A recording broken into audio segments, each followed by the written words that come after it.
then like I was told that if it's 2 lines, it means I'm pregnant. If it's 1 line, it means I'm not pregnant.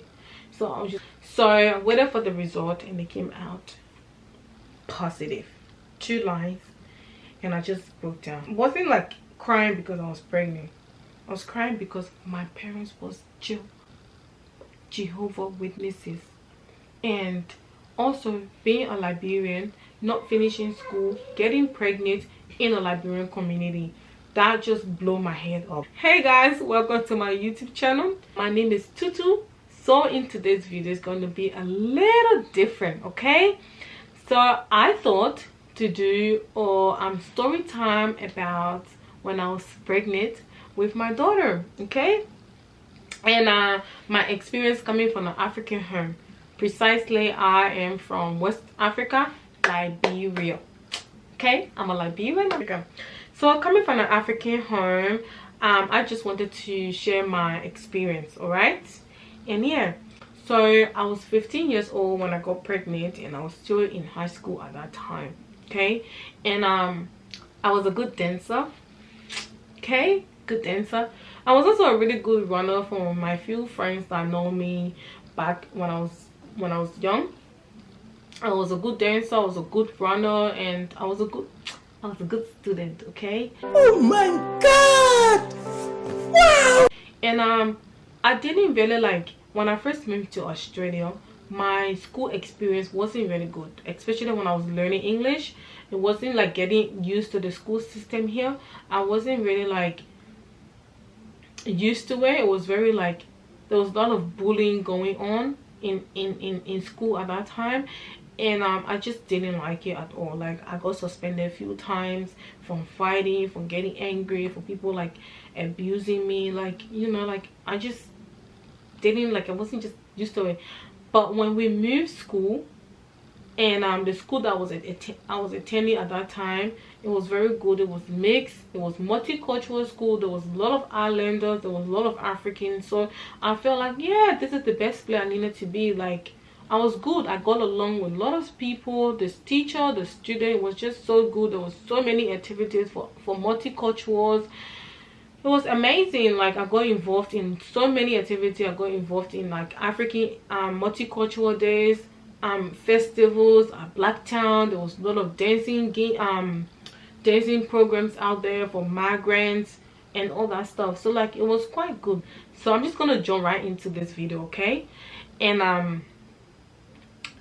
I had a friend, a male friend at that time, and a very good male friend. He's currently in prison, which is really sad. Yeah, so I had that male friend. I used to usually, like, I'll go up to, like, I'll visit him. And I remember on this day I went to visit him, and he just looking at me like I don't know, like, he was just giving me that look. And then he turned around and said to me, "You look pregnant."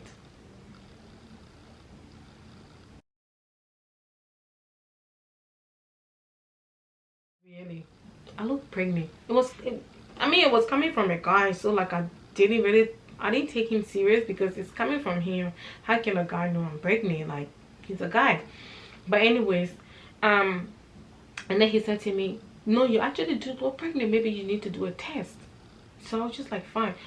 So from one conversation to another conversation, he said to me, "Maybe on your way back home, we can just get to the shop and get you a tester," because I didn't know what pregnancy tester was at that time. Like, honestly, I didn't know. So we went down to the shop. He got me some pregnancy tests, and then like, he said, "Do you want to do the test?" I'm like, "No, it's fine. I'll just go home and get it done there." So I remember getting home. There was no one home. My mom, my dad, no one's home. My sister, nobody's home. And I decided, like, I went in the bathroom, did what I had to do, pee on it, like, whatever. And then like, I was told that if it's 2 lines, it means I'm pregnant. If it's 1 line, it means I'm not pregnant. So I was just waiting there, like, while waiting for the result. Yo, my heart was beating so fast, like it was pumping in my chest. Like, I was so scared. I was sweating. So I waited for the result, and it came out positive. 2 lines, and I just broke down, started crying. Like, I was so upset. I wasn't like crying because I was pregnant. I was crying because my parents was Jehovah Witnesses.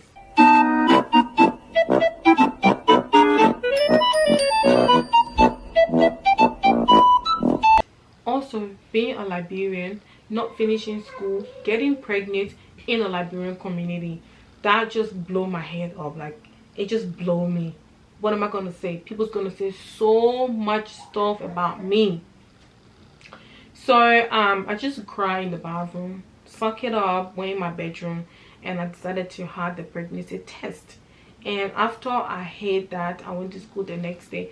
But before that, my mother was going to like checking the bins and see who had the period, who hasn't had the period, who's behind, who's not behind. So she was very good. She was also good at just checking behind you. Like, you leave your bedroom, go out, mom come, mom do whatever she has to do, just check. She's just looking for stuff. My mother was very, very good when it comes to that. Like, honestly, she was so good. So anyways, like, went to school, and then my mom, when I got home, my mom said, oh, she had a dream, somebody was pregnant, the person was crying, and that I just felt that guilt. That guilt was just in me, like, not knowing my mother already saying my pregnancy test. African mom. So she was just saying that for me to just like speak up. So I went to school the next day, and I was so confused in school. Like, I was so confused in class. Even the teacher knew that I wasn't in the right state.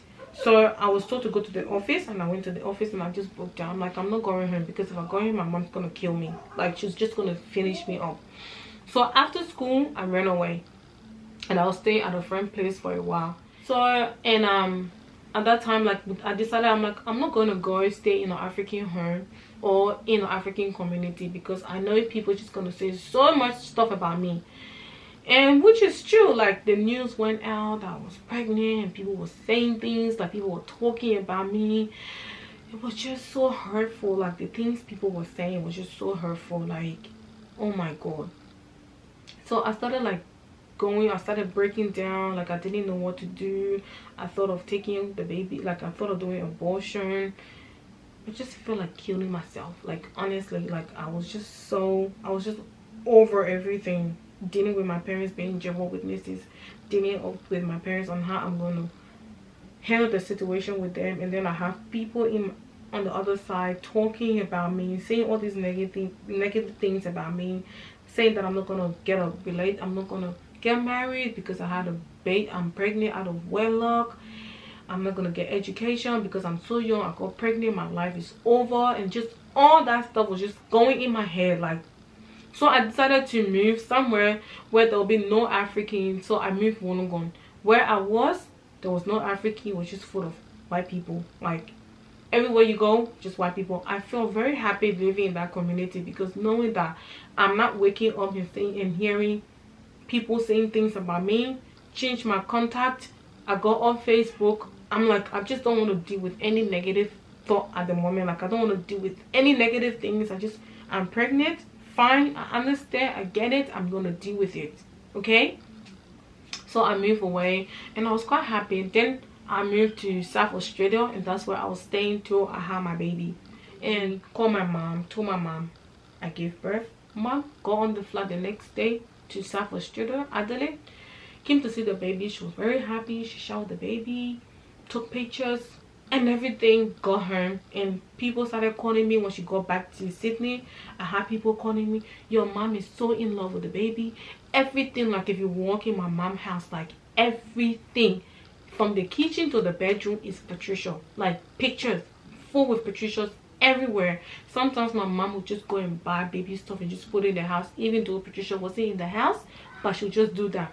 So that guilt, I felt guilty. Like, okay, well, you know, maybe it's about time that I actually moved back home. And I was going through so much when I was in South Australia. So I decided I just made my mind up to just like move, because I'm not I've moved here and I'm going through so much. Maybe it's about time I just move back to my mom and see how I'm just gonna like live my life.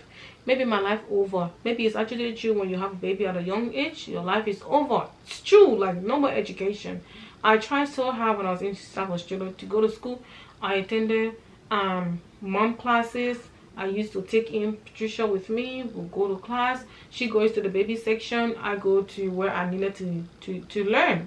So I managed to finish year 10 and year 11, which was good, but I didn't finish year 12. It's fine. I had teachers telling me at that time, your life is not over. If you're actually serious, you can further educate yourself. So anyways, story short, I moved back in Sydney. When I moved back in Sydney, oh my goodness, there was so much said. Being a Liberian means that you have to learn how to accept people talking about you. Honestly, if you can't accept it, that's your problem. Okay? So I moved back and there was so much said about me. She's done. Her life is over. The guy have left her.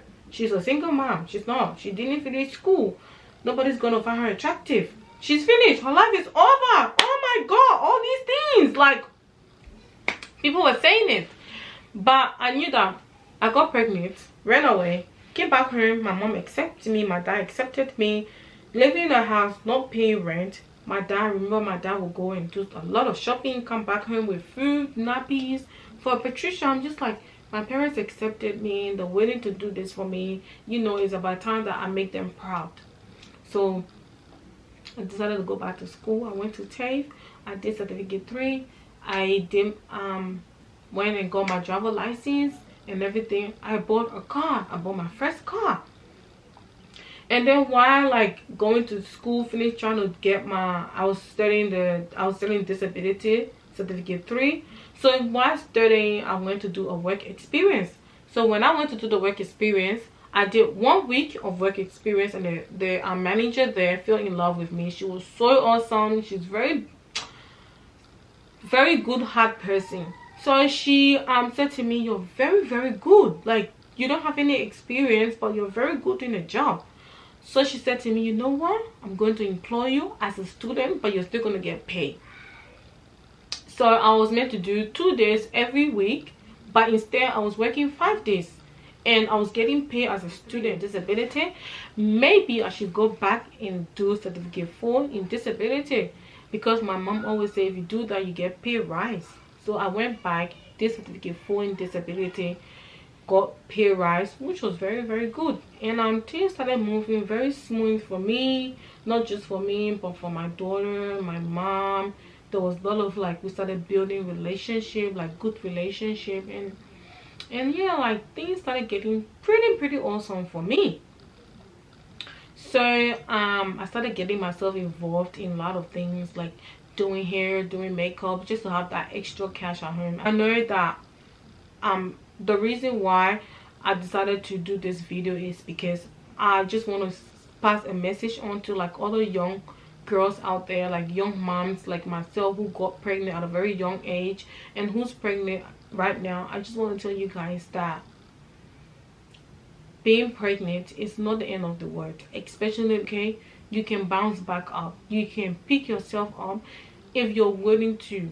Okay, me getting pregnant at a very young age, I just didn't sit there and let people talk about me. The fact that people actually did talk about me, it also made me strong enough to get on my feet and do the right thing. All right, not just doing the right thing for people to see, but also being able to do the right thing so tomorrow my daughter can see how strong her mother is. So being pregnant doesn't mean that your life is finished, your life is over, you won't get any education. You can still go back and get yourself education. It's not hard, it's very easy. You just need to have a goal, have a set goal. You can bounce back up.